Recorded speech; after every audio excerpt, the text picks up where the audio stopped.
भाई शौर है तुम्हें आज अचानक खाते हैं यहाँ रुकते एंजॉय करते हैं। कुछ हुआ है क्या?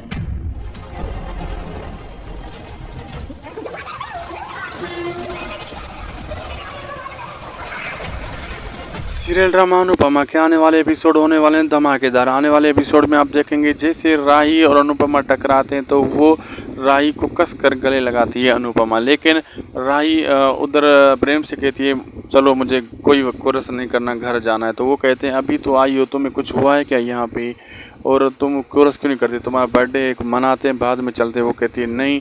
और दूसरी तरफ अनुपमा ये सुन लेती है, वो कहती है कि मैं ही घर चली जाती हूँ। तो वो रेल में जैसे वापस जा रही थी तो वहाँ कुछ लोग आपस में धक्का मुक्की कर रहे होते हैं, तो वो अनु को भी धक्का मुक्की शुरू हो जाती है। तो अनु को ये लगना शुरू हो जाता है कि जैसे आर्यन की माँ उसे कह रही थी कि तुम मेरे बेटे की मौत की जिम्मेदार हो, तुम्हारी वजह से मेरा बेटा चला गया।